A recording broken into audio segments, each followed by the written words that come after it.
They kicked me out like I was nothing. No shouting, no dramatic music, just my own son standing in front of me with his arms crossed, and his wife sitting on the couch like she had already won. I remember looking around the living room, the same living room where I taught my son to walk, where I worked double shifts just to keep the lights on, and thinking, so this is how it ends. My daughter in law didn't raise her voice. She didn't have to. She smiled. That tight little smile people use when they think they're smarter than you. This isn't your house anymore, she said. You need to leave. My son didn't correct her. He didn't even look at me. I stood there holding a plastic grocery bag with a few clothes inside, feeling smaller than I ever had in my life. After everything I'd done, after everything I'd sacrificed, they kicked me out like I was nothing. And the crazy part, they really believed it. Before I go any further, I want to pause for a moment. Please write in the comments what part of the world you are watching this from. And don't forget to like and subscribe so this channel can keep growing and bring you even more fascinating stories. Now let me take you back, because this didn't start with them throwing me out. It started much earlier, with a smile and a sentence I'll never forget. You'll thank me later. That's what my daughter-in-law said the first day she moved in. At the time, I thought she was being polite, respectful even. She called me mama in front of people, helped with the dishes, complimented my cooking. My son looked happier than I'd seen him in years, and I told myself this was what I'd been working for all along, to see him settled, married, taken care of. They said they just needed a place to stay for a little while, just until they got back on their feet. I agreed. That was my first mistake. At first, nothing felt wrong. Small things changed, but I brushed them off. My mail started showing up opened. Bills I used to pay suddenly disappeared from the table. When I asked about it, my daughter-in-law would smile and say, I took care of it, Mama. Don't worry. And every time she said it, she added that same line. You'll thank me later. My son stopped asking me for advice. He stopped telling me things. When I spoke, he'd glance at his wife first, like he was checking whether he was allowed to agree with me. That hurt more than I like to admit. Then the tone shifted. It wasn't overnight. It never is. That's how people take control. They do it slowly, so you don't notice until it's already gone. Suddenly, I was being reminded to stay out of certain rooms, told I was too old to worry about finances, asked why I was still holding on to control of my own life. The first real crack came when I came home one afternoon and found my bedroom door locked. Locked. I stood there with my keys in my hand like a stranger in my own house. When I asked about it, my daughter-in-law laughed and said, Oh, we just needed some privacy. You understand. My son stood behind her, silent. That's when I felt it. That deep, cold realization in your chest when you know something is wrong, but you're not ready to admit how wrong it really is. The final blow came a week later. We were sitting at the kitchen table. No argument. No warning. My daughter-in-law folded her hands neatly and said, We've been talking. My son cleared his throat and finally looked at me. You should probably stay with your sister for a while, he said. Just until things settle. I laughed. I actually laughed. I thought it was a joke. Then she said it. This isn't really your house anymore. Just like that. I asked my son if he was serious. He said, Mom, don't make this harder than it needs to be. Harder. I packed what I could carry. No one helped me. No one hugged me. My daughter-in-law watched from the couch, scrolling on her phone, calm as ever. As I walked out the door, she looked up and smiled one last time. You'll thank me later. I slept on my sister's couch that night, staring at the ceiling, replaying everything over and over. Part of me felt embarrassed, ashamed, like I had failed as a mother. But another part of me, quiet, steady, was already waking up. Because here's what they didn't know. That house, it was never theirs. It had never been in my son's name. Not for a single day. They had assumed. They had acted. They had spoken with confidence built on ignorance. And they kicked me out without ever checking the truth. I didn't call them. I didn't argue. I didn't beg. I waited. Because sometimes the most powerful move you can make is silence. And a few days later, I got the call that told me everything was about to change. The first night after they kicked me out, I didn't sleep. I lay on my sister's couch staring at the ceiling fan as it clicked and rattled, my mind replaying every moment like a bad movie I couldn't turn off. My son's face, his wife's smile, the way the door sounded when it closed behind me. It wasn't just the betrayal. It was the confidence they had when they did it. They weren't guessing. They weren't unsure. They were comfortable. Too comfortable. That's when I realized something important. They thought they had already won. The next morning, my sister asked me if I wanted coffee. I said no. My stomach was in knots. I kept checking my phone, half expecting a message from my son, an apology, an explanation, anything. Nothing. Not that day. Not the next. Instead, I started noticing little things that told me more than any words could. My daughter-in-law posted pictures online, smiling in my kitchen, rearranging furniture, talking about new beginnings, and finally having peace. Peace! In my house. People commented with hearts and congratulations. Someone even wrote, "So happy you finally have your own place." I stared at that sentence for a long time. They really believed it. I could have corrected them right then. One phone call, one message, one document sent to the wrong person at the right time. But I didn't, because something had shifted inside me.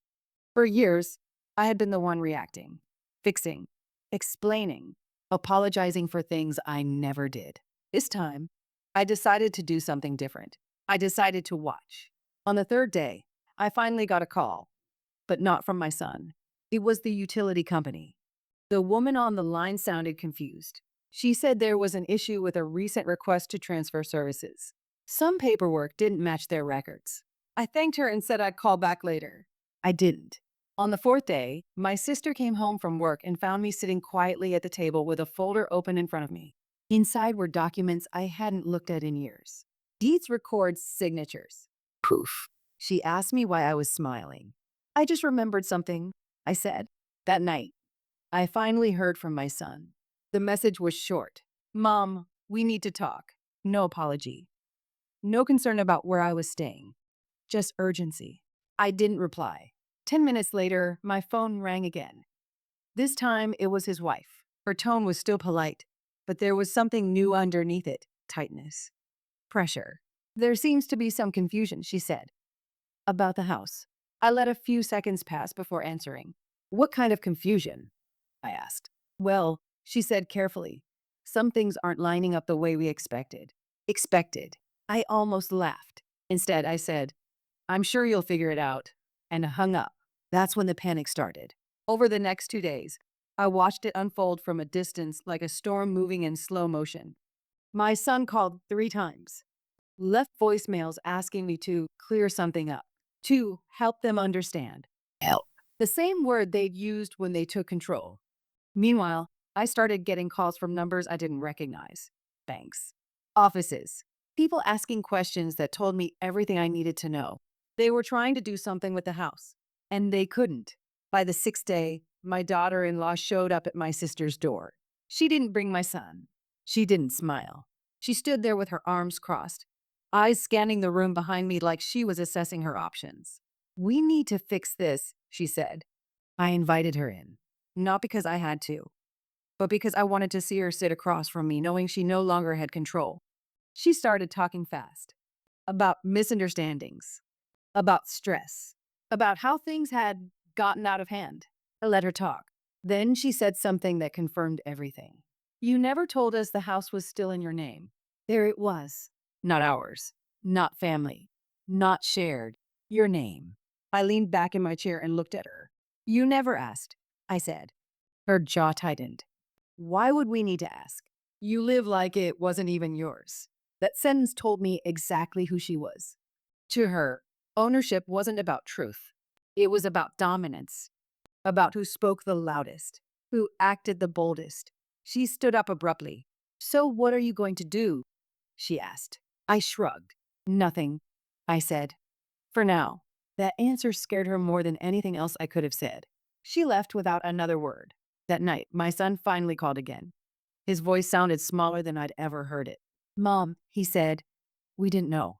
I didn't respond right away. "Didn't know what?" I asked. "That the house," he trailed off. "That the house was mine?" I finished for him. Silence. "I didn't kick you out because of the house," he said quickly. "It wasn't like that." I closed my eyes. You kicked me out because you thought you could, I said. Because you thought I had nowhere to standard. Another pause. We just need time, he said. Time? That word again. I ended the call without agreeing to anything. Because here's what they still didn't understand. This wasn't about moving back in. This was about something much bigger. They had crossed a line that couldn't be erased with apologies or explanations. They had shown me exactly who they were when they believed they held all the power. And now, for the first time, they were realizing they didn't. By the end of that week, the phone calls turned desperate. And that's when I knew the real story was just beginning. By the second week, the panic stopped being subtle. At first, they tried to sound reasonable, calm, like adults handling a misunderstanding. But when calm didn't work, the cracks showed fast. My son started calling early in the morning, before I was fully awake, like he thought he could catch me off guard. When I didn't answer, he left voicemails. Long ones, rambling ones, apologetic, but never fully owning what he'd done. My daughter-in-law, on the other hand, stopped pretending. She texted instead of calling. Short messages, sharp ones. We need access to the house documents. This situation is getting complicated. You're making this harder than it has to be. I read every message slowly, then set my phone down and went on with my day.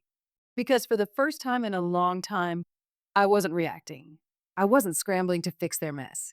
I wasn't explaining myself to anyone. I was watching them unravel. What they didn't realize was that throwing me out had done something they never expected. It gave me distance. Distance gives you clarity. When you're living inside the problem, everything feels urgent, emotional, confusing. But once you step away, patterns become obvious. Words line up, motives reveal themselves. And the pattern was clear now. They hadn't just wanted me out of the house, they wanted me out of the way. That became obvious when a mutual family friend called me one afternoon, hesitating before she spoke. I didn't know how to tell you this, she said, but your daughter-in-law told people you gave them the house. I felt my chest tighten, not with anger, but with confirmation. She had already rewritten the story. I thanked my friend and hung up. That night, I pulled out the folder again. I sat at my sister's kitchen table and went through every document carefully. The original deed, the insurance papers, the tax records, my name, everywhere. I hadn't transferred it, hadn't signed it over, hadn't even added my son's name. Not because I was selfish, because I was cautious, because I'd learned long ago that love doesn't protect you from entitlement.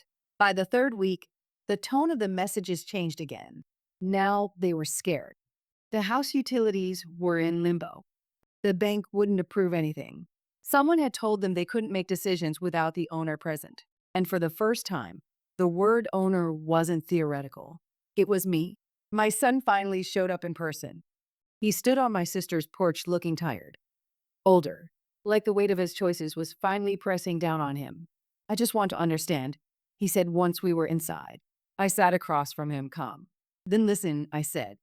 He started talking about stress, about how his wife felt unsupported, about how they needed stability, about how they thought I was holding on too tightly, holding on to my own house.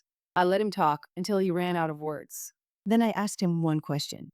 Did you ever ask yourself why you felt comfortable telling me to leave? He didn't answer right away. Because you thought I was weak, I continued. Because you thought I had nowhere else to go. Because you thought I needed you more than you needed me. His eyes dropped. That wasn't it, he said quietly. It was, I said. Even if you don't want to admit it. He finally looked up at me. So what now? He asked. I leaned forward slightly. Now, I said, you sit with the consequences. He left shortly after that. No agreement, no resolution. That same night, my daughter-in-law made her first real mistake. She showed up unannounced. Not at my sister's house. At the house. She called me from the front porch. We need to talk, she said, her voice strained. I didn't go. Instead, I called someone else. The next morning, I received confirmation that made me smile for the first time since all this began. They had tried to make a move, and it had failed. Badly. That's when I decided it was time to stop just watching. It was time to prepare. Not for revenge in the loud, dramatic sense, but for something far more powerful. Exposure. Over the next few days, I started making quiet calls. asking careful questions, getting clarity, lining things up. I didn't rush because people who rush make mistakes, and people who feel cornered make even bigger ones. My daughter in law's messages became frantic. Please respond. This is getting serious. We can fix this. Fix? As if what they'd done was a broken appliance instead of a broken bond. I replied to one message. Just one. We'll talk soon. That single sentence sent them spiraling. By the end of the week, everyone knew something was wrong, but no one knew what. And that was exactly how I wanted it. Because when the truth finally came out, it wouldn't just surprise them, it would change everything. By the time the fourth week began, they were no longer pretending this was a misunderstanding. This was a crisis. I could feel it in the way my phone vibrated constantly on the table, in the pauses before my son spoke, in the sharp edge that had crept into my daughter in law's voice. They were running out of options, and desperation has a way of stripping people down to who they really are. The first official letter arrived on a Monday. Not to them, to me. It was addressed carefully, respectfully, with language that made one thing clear. Someone had tried to initiate a process that required the owner's authorization and failed. I folded the letter and placed it back in the envelope, taking my time. Later that day, my son called again. Mom, he said, people are getting involved. I almost smiled. They already were, I replied. He exhaled sharply. You didn't have to let it go this far. I thought about that for a moment. I didn't, I said. You did. Silence. That silence told me everything. He was finally starting to understand that this wasn't a problem I had created. It was one they had assumed would never exist. That evening, my daughter-in-law called from a number I didn't recognize. I answered. We need to meet, she said. No greeting. No softness. We will, I replied when I'm ready. Her breath caught. This is affecting our life. I leaned back in my chair. You mean the life you built on an assumption? I asked. She hung up. The next day, I got a call from a neighbor. She told me she'd seen unfamiliar cars parked outside the house, that my daughter-in-law had been pacing on the front porch, phone glued to her ear, voice raised. She doesn't look good, the neighbor said gently. I thanked her and ended the call. I didn't feel joy hearing that. I felt clarity, because now I could see the full picture. They had rushed in, taken over, pushed me out, and tried to lock everything down before anyone questioned it. They believed speed would protect them. But speed only works when no one stops to look. And now people were looking. By midweek, my son showed up again. This time, he didn't sit. He stood near the door like a guest unsure of his welcome. I didn't know it would turn into this, he said. I folded my hands calmly. That's the problem, I said. You didn't think at all. He ran a hand through his hair.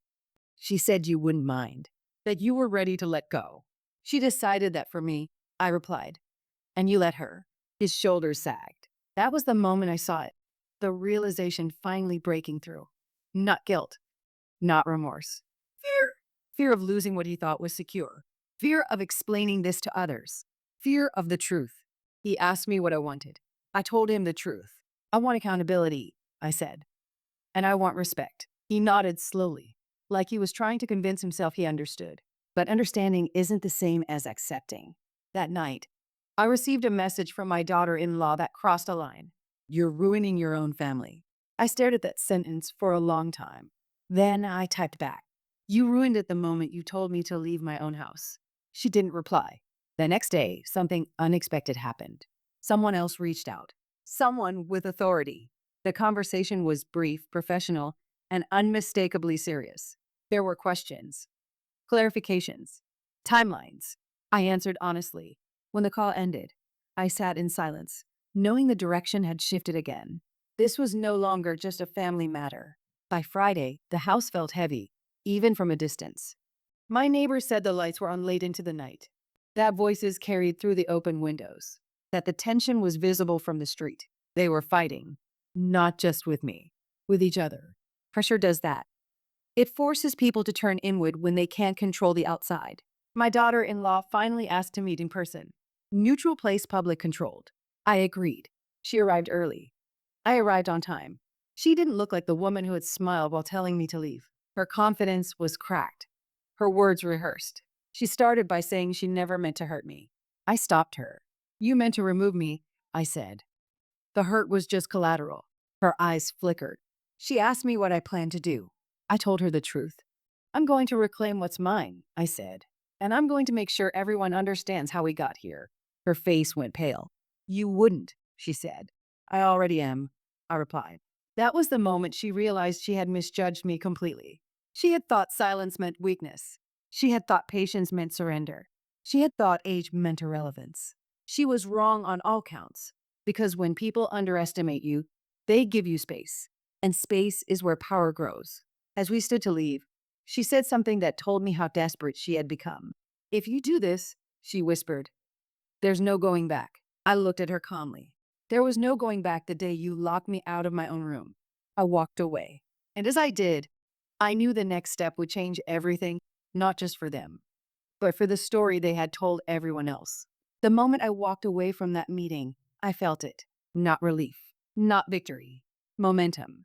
Something had shifted permanently, and there was no stopping it now. Within days, the story they had been telling everyone began to fall apart, piece by piece, sentence by sentence. Lies don't collapse all at once. They crack, they leak, and once people start asking questions, the damage spreads faster than anyone expects. The first crack came from the family. A cousin called me late one evening. Her voice was cautious. They said you left on your own, she told me, that you wanted independence. I laughed softly, not because it was funny, but because it was predictable. Did they say why I left? I asked. She hesitated. Not really. That was the problem. Their version of events depended on people not digging deeper. So I told her the truth, not emotionally, not dramatically, just facts. Within hours, my phone started lighting up. Indies, uncles, old friends, people who had watched me raise my son, who had eaten at my table, who knew the house wasn't something I'd casually walk away from. The questions started. And once questions start, control disappears. By the end of that week, my son stopped calling, not because things were better, but because things were worse. He didn't know what to say anymore. My daughter-in-law, on the other hand, doubled down. She started posting again long paragraphs about toxic parents, about setting boundaries, about choosing peace over guilt. People reacted at first, shared it, supported her. Then someone commented, "Didn't she build that house?" Another wrote, "I thought that was her place." Silence followed. The post was deleted within an hour. That night, my son showed up unexpectedly. He looked exhausted, defeated, like someone who had been running from the truth and finally tripped over it. "They're asking questions," he said. "Good," I replied. He rubbed his face. "You didn't have to tell everyone." "I didn't," I said calmly. "I told the truth to people who asked. There's a difference." And he knew it. "They think we forced you out," he said quietly. "You did," I replied. He didn't argue. That was new. He asked me what I wanted again. This time, I answered differently. "I want my name cleared," I said. "And I want what's mine returned to me, legally, publicly, without games." He nodded slowly. "I don't think she's going to take this well," he admitted. I looked at him. "You didn't worry about how I'd take it," I said. That ended the conversation. The next move came from outside the family. A notice. Official. Final. I read it twice, then folded it neatly. This was the moment they could no longer deny what was happening. The house wasn't just disputed. It was frozen. No changes. No transfers. No decisions until ownership was resolved. And ownership was already clear. My daughter-in-law called screaming. Not angry screaming. Panic screaming. "You planned this," she shouted. I held the phone away from my ear until she stopped. "No," I said. "I survived it." She accused me of manipulation, of betrayal, of destroying her marriage. I said nothing, because when people are drowning, they look for someone to blame, even if that person is standing on solid ground. She hung up. 2 days later, my son came back again. This time, he sat. "I think I made a mistake," he said. I waited. "A letter convinced me that you were in the way," he continued, "that you were controlling, that you'd never let us live our own life. And now?" I asked. "And now I realize," he said quietly, "that I gave away my spine." That was the closest thing to accountability I'd heard from him yet. But accountability doesn't erase damage. "I can't undo what happened," he said. "But maybe we can fix it." I looked at him carefully. Fixing it doesn't mean pretending it didn't happen, I said. It means accepting that it changed things forever. He nodded. That night, my daughter-in-law packed a bag. I didn't hear this from them. I heard it from the neighbor. She left in a hurry, she said. Didn't say goodbye. By the end of the week, the house was quiet. Too quiet. Lights off, curtains closed. The place they'd rushed to claim now felt like a burden they couldn't carry. And still, they didn't fully understand what was coming. Because the final step wasn't just about me moving back in. It was about restoring order. Truth has weight, and when it finally drops, it doesn't ask who's ready. It just lands. By the time the locks were changed, everyone knew something serious was happening. Not because I announced it, not because I demanded anything, but because silence started speaking louder than words. The house that once buzzed with noise, arguments, laughter that felt forced, doors slamming, now stood still, empty, frozen in a way that made neighbors uncomfortable. People slow down when they pass a place like that. They sense unfinished business. And unfinished business was exactly what it was. My son didn't live there anymore. My daughter-in-law didn't either. They were bouncing between relatives, pretending it was temporary, pretending it was a choice, pretending they still had control. But control had slipped the moment they told me to leave. I found out from the property manager. They've been calling nonstop, he said, asking when the freeze will lift. It won't, I replied. Not until it's resolved, and it would be resolved my way. A week later, my daughter-in-law showed up at my door, not with attitude, not with confidence, with desperation. She looked smaller than I remembered, not physically, but something inside her had collapsed. The smile she used like a weapon was gone. I just want to talk, she said. I didn't invite her in. We talked right there on the porch. She started crying almost immediately. I didn't think it would go this far, she said. I thought you'd move on, that you'd let it go. That sentence told me everything. People who take advantage always assume the person they hurt will stay quiet. I didn't let it go, I said. I let you reveal yourselves. She wiped her face. You could fix this, she said. You could just tell them it was a misunderstanding. I shook my head slowly. You didn't misunderstand anything, I replied. You knew exactly what you were doing. She got angry then, fast, like flipping a switch. You always wanted control, she snapped. You never liked me. I welcomed you into my home, I said. You turned it into a battlefield. She stared at me, breathing hard. You're ruining our lives, she said. No, I answered calmly. You built your life on something that wasn't yours. That ended the conversation. She left without another word. That same night, my son called. For the first time, he didn't sound defensive. He sounded scared. We can't stay anywhere long, he said. Everyone's taking sides. Nobody wants to get involved. I let him sit with that discomfort. You asked me to leave without caring where I'd go, I reminded him. I know, he whispered. There was a long pause. Is there any way back? He asked. I didn't answer immediately, because the truth wasn't simple. There's a way forward, I said. But it won't look like before. He agreed. But agreement doesn't mean readiness. The legal process moved faster than they expected. Documents surfaced. Records. Signatures they'd ignored. Agreements they assumed didn't matter. The house wasn't just morally mine. It was legally airtight. And the moment that reality became unavoidable, my daughter-in-law's tone changed everywhere. Online. With family. With friends. She stopped blaming me. She started blaming my son. She told people he failed to protect her. That he didn't stand up for their marriage. That he let things spiral. That's what happens when alliances are built on convenience instead of loyalty. He came to see me again. This time, he didn't sit. He stood by the door like a child who knew he'd messed up, but didn't know how to fix it. She's angry, he said. I know, I replied. She says this is my fault. I nodded. It is. That stung him, but it was necessary. You chose silence when you should have spoken, I continued. You chose comfort over courage. He swallowed hard. I don't recognize her anymore, he said. She showed you who she was, I said gently. You just didn't want to see it. He asked me if I wanted them gone for good. That question told me he still didn't fully understand. This was never about revenge, I said. It's about truth. A week later, the final notice arrived. Clear, final, unavoidable. Ownership confirmed. control restored. The house was legally, officially, undeniably mine. My son read the papers in silence. My daughter-in-law didn't come. She sent a message instead, a short one. You win. I didn't reply, because this wasn't a game. When I returned to the house, I didn't feel triumph. I felt closure. I walked through every room slowly. The walls still remembered me. The floor still echoed with my footsteps the way they always had. I opened the windows. Let the air move again. Let the place breathe. The house hadn't rejected me. People had.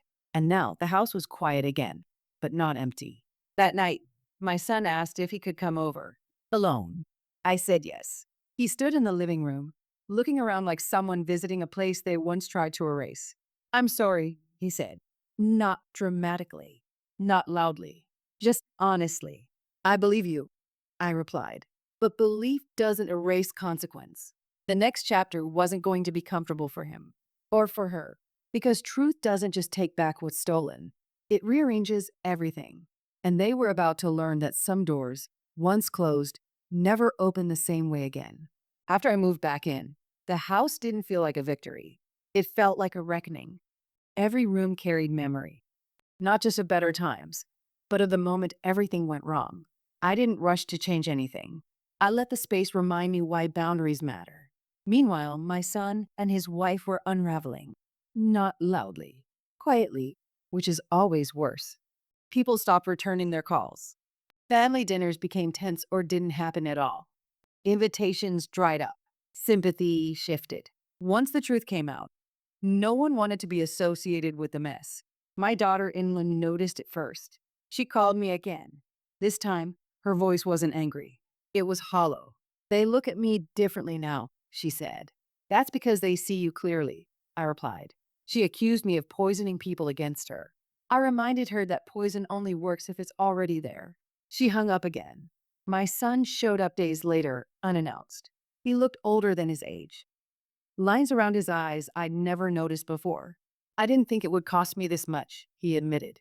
What did you think it would cost? I asked. He didn't answer, because he'd never calculated the price. He asked if he could stay in the guest room for a few nights. I said no, not cruelly, firmly. This house isn't a shelter from consequences, I told him. He nodded, embarrassed. I understand, he said. That night, I sat alone and wondered how we'd reached this point. I raised him to respect women, to honor family, to never confuse love with ownership. And yet here we were. The next blow came from my daughter-in-law's own family. Her mother called me, not to apologize, to ask questions. She said you were controlling, her mother said, that you used money to dominate. I answered calmly. I used money to build security, I said. She used entitlement to destroy trust. There was silence on the other end. Then her mother sighed. She didn't tell us everything, she admitted. That sentence spread like wildfire. When a person's own family starts questioning their story, isolation sets in fast. My daughter-in-law started spiraling, posting vague messages online, deleting them, posting again, seeking validation, finding none. My son stopped defending her, not publicly, but privately his loyalty cracked. I don't know who I'm married to anymore, he confessed one evening over the phone. You never did, I replied gently. That hurt him, but truth often does. Then came the argument that changed everything. I didn't witness it, but I heard about it from both sides. She blamed him for losing the house. He blamed her for pushing me out. She accused him of choosing his mother over his wife. He accused her of turning love into a power struggle. Words were said that can't be taken back. And once respect is gone, marriage becomes survival. A few days later, she moved out again. This time, not in a rush. This time, with resignation. She texted me late at night. I didn't think you'd really take everything back. I stared at the screen. I didn't take anything, I typed. I reclaimed what was mine. She didn't respond. My son came by the house the next morning. He stood at the door longer than necessary before knocking. I think she's done, he said. With the marriage? I asked. With pretending, he replied. He didn't ask to come in. He didn't ask for help. He just needed to say it out loud. I lost my wife, he said quietly. And I lost you. I corrected him. You lost access, I said. Not love. He looked up, surprised. I'm still your mother. I continued. But I'm not your safety net anymore. That realization hit him harder than any argument ever had. Weeks passed. The house regained its rhythm. Morning light through the windows. Coffee in the same old mug. Silence that felt earned, not empty. And slowly, people started coming back around. Not to gossip, to apologize, to admit they believed the wrong story. I accepted apologies without bitterness. I didn't need revenge. I had my life back. One afternoon, I overheard two neighbors talking as I worked in the yard. That's her house, one said. Always was. The other nodded. Can't believe how they treated her. I didn't turn around. I didn't smile. Because validation feels different when you no longer need it. My son called that evening. She wants to talk. He said. I knew who he meant. I'm not ready, I replied. Neither am I, he admitted. That was the truth. Some damage doesn't scream. It settles. And it changes the ground you walk on forever. The house was mine again. But the family I thought I had, that was gone. And what would replace it, if anything, was still uncertain. When people think the worst part is over, that's usually when reality hits hardest. Because consequences don't rush. They wait. By the time part 8 began, everyone involved had stopped pretending this was just a family disagreement. This had become a reckoning. My daughter-in-law stopped posting online entirely. No vague quotes. No self-pity. No explanations. Silence is what happens when a story collapses, and there's no replacement ready. My son, meanwhile, started coming around more often, but never unannounced anymore. That alone told me he was learning something. He didn't sit on the couch like he used to. He sat straight, alert, careful, like someone who knows they're on borrowed emotional ground. One evening, he finally said what he'd been avoiding. She wants to meet, he told me. I didn't respond right away. She says she needs closure, he added.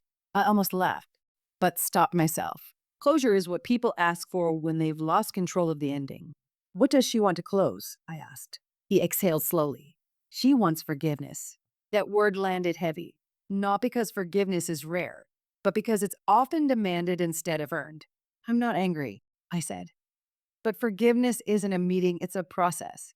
He nodded, disappointed but understanding. She's struggling, he said quietly. Financially. Emotionally. I looked at him carefully. She struggled when I was homeless too, I replied. That shut the conversation down. A few days later, I found out the truth through someone else. They weren't just struggling. They were unraveling. Bills piling up. Temporary living arrangements wearing thin. Friends quietly distancing themselves. People don't like drama when it becomes inconvenient. My daughter-in-law had burned bridges she didn't realize were load-bearing. Then came the call I didn't expect. From her father. He didn't accuse me. He didn't apologize either. He just asked questions. Real ones. What exactly happened that day?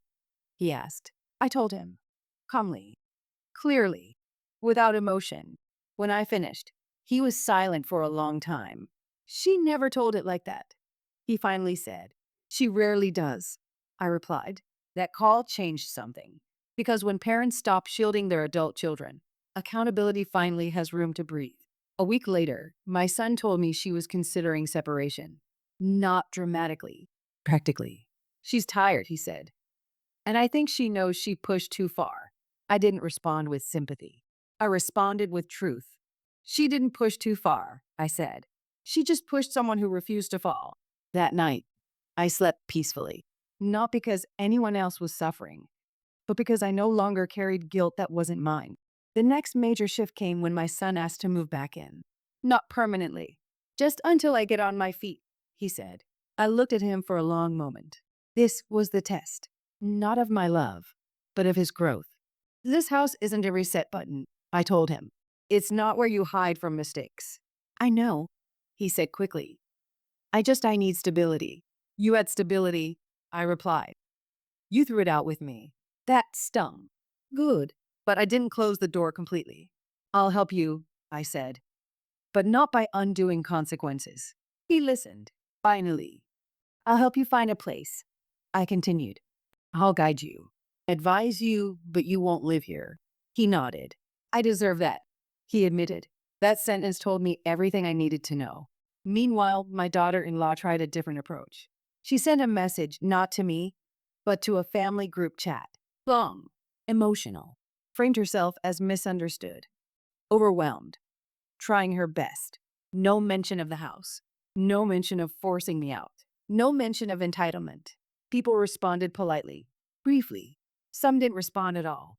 Because once people know the truth, they don't argue. They disengage. That's when she realized something devastating. The narrative was gone. And without it, she had no leverage. My son came by one afternoon with boxes. Not to move in, to return things, old photos, documents, small items that never belonged to him.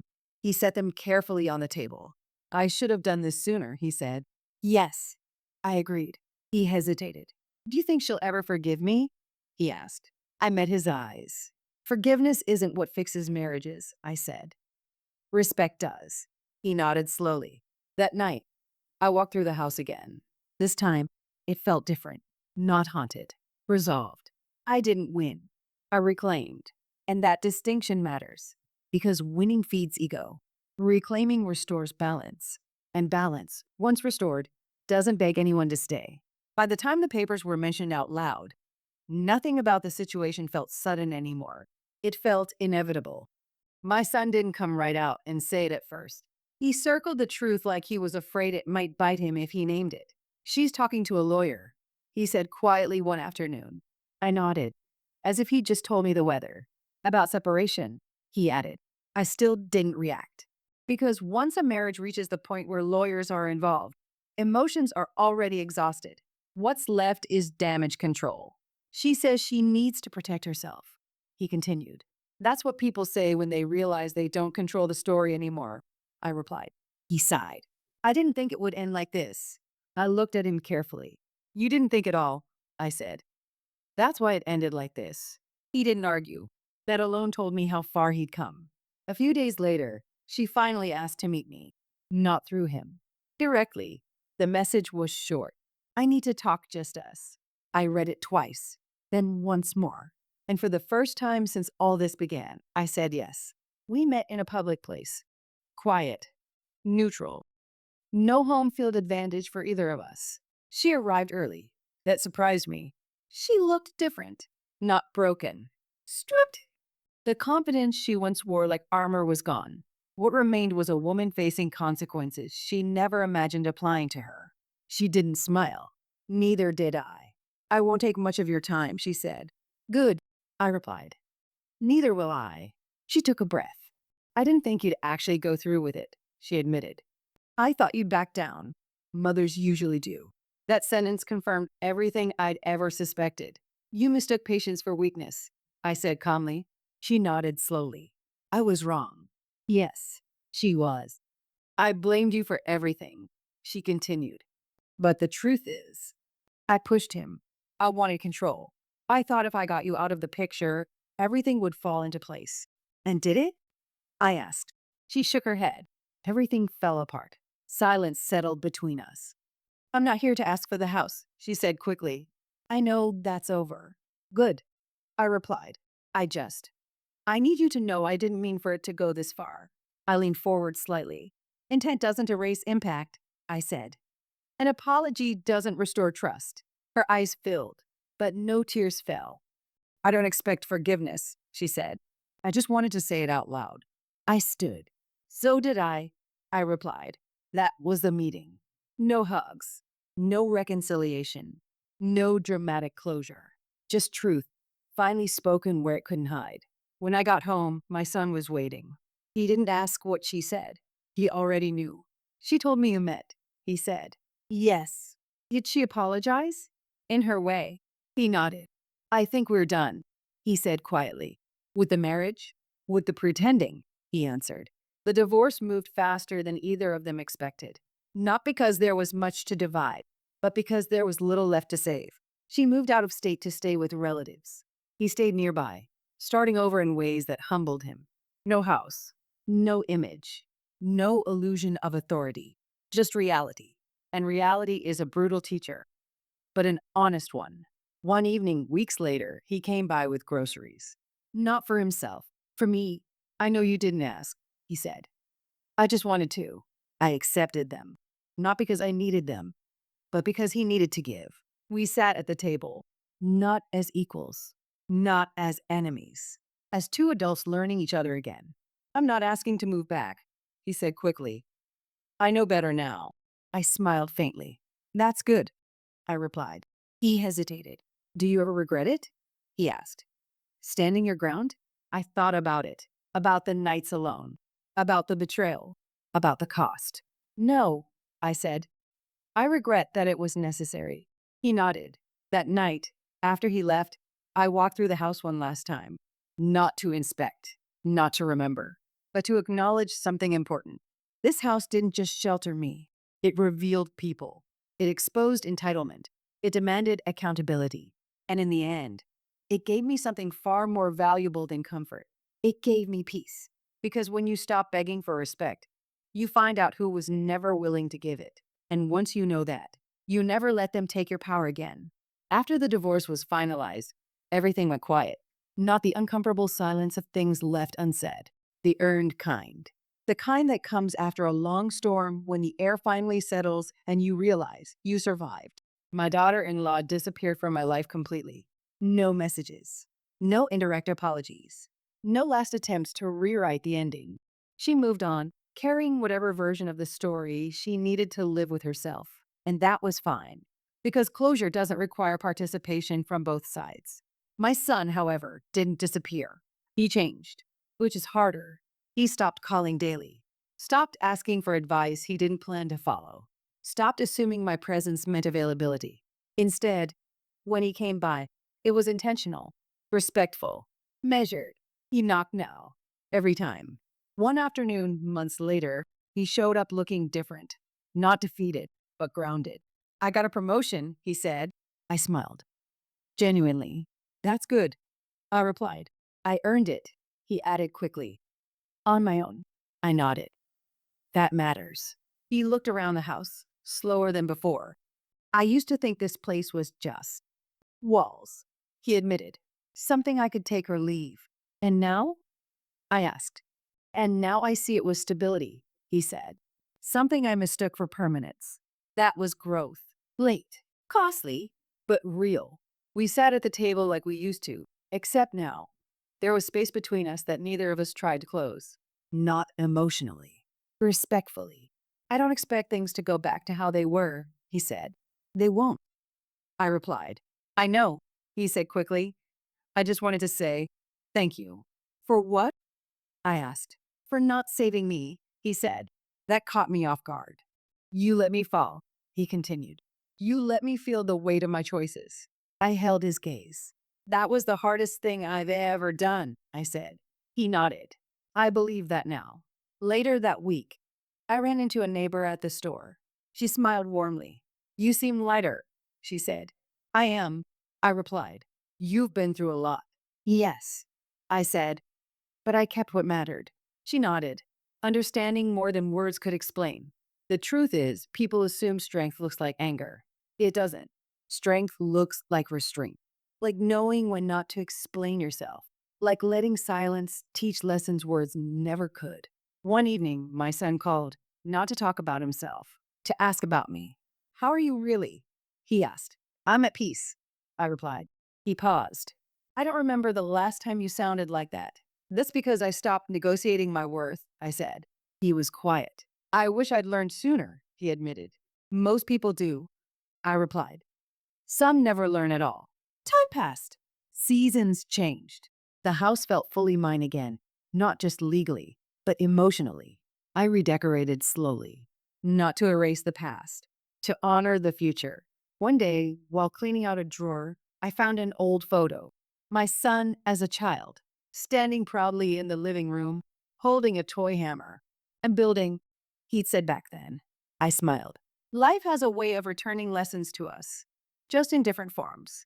He was building again now, just with humility instead of arrogance. One afternoon, he surprised me. I'm seeing someone, he said cautiously. I raised an eyebrow. Take your time, I replied. I am, he said. And I'm listening more than talking. Good. That's how growth sticks. Before he left that day, he stopped at the door. You didn't just take back your house, he said. You took back yourself. I watched him walk away. And for the first time since everything happened, I felt no resentment, no sadness, just clarity. Because sometimes the greatest lesson you teach your children isn't how to succeed, it's how to live with the consequences when they fail. And sometimes the strongest thing a mother can do is stop protecting her child from the truth. The time came when the full year had passed. The house felt different, not just lived in, but settled, like it had accepted the truth and no longer needed to test anyone. I had rebuilt routines slowly. Morning coffee by the window, evening walks through the neighborhood, quiet dinners without tension hanging in the air. Peace is not loud. It doesn't announce itself. It just stays. My son came by less often, but when he did, it was never out of obligation. It was because he wanted to be there. That mattered. One afternoon, he asked if we could talk, not about work, not about relationships, about us. I don't want to pretend nothing happened, he said, but I don't want to lose what we still have. I appreciated that honesty. What we have now is different, I told him. And that's not a punishment. It's reality. He nodded. I see that now. He paused. You were right, he said finally, about everything. I didn't respond right away, because being right was never the goal. I needed to hear that, he added, even if it came too late. It didn't come too late, I said. It came when you were ready. We sat quietly for a moment. I used to think strength meant control, he admitted, that whoever had the loudest voice won. And now, I asked, and now I see strength as knowing when you're wrong and not asking someone else to carry it for you. That was the lesson. Not the house, not the money, not the fallout. That I never heard from my former daughter-in-law again. Not directly, but I did hear about her through mutual acquaintances. She had rebuilt her life somewhere else. New job, new circle, new version of herself. I wish her no harm, but I also wish her no access. Some chapters are meant to stay closed. One evening, my son brought over dinner. Home cooked. Simple. He set the table the way I taught him years ago. Carefully, respectfully. I didn't realize how much I took for granted, he said as we ate. That's common, I replied, especially with people who don't demand anything. I won't make that mistake again, he said. I believed him, not because he said it, because his actions had changed. As he was leaving, he stopped at the door and turned back. Do you think I'm a bad person? He asked. I answered honestly. No, I said. I think you made bad choices. He exhaled, relieved. There's a difference, I continued. And the fact that you know that now means you're growing. He smiled faintly. I learned it the hard way. Yes, I agreed. But you learned it. After he left, I stood in the doorway for a long time, thinking about how close I came to losing myself just to keep peace, about how many people, especially mothers, are taught to endure disrespect in the name of love, and how dangerous that lesson is. Love without boundaries becomes permission, and permission teaches people they can take from you endlessly. I didn't raise my son to take. I raised him to stand. He just had to fall first to understand that. As for me, I didn't get my house back. I never lost it. What I lost was the illusion that kindness alone protects you. What I gained was something far more valuable. Clarity. Because when someone shows you who they are, especially when power is involved, you must believe them. And when someone tells you to leave what is yours, sometimes the strongest response is to walk away quietly and let reality do the rest. I lock my door every night now, not out of fear, out of respect for myself, for my space, and for the life I rebuilt without begging anyone to stay. This house stands because I stood, and I will never forget that.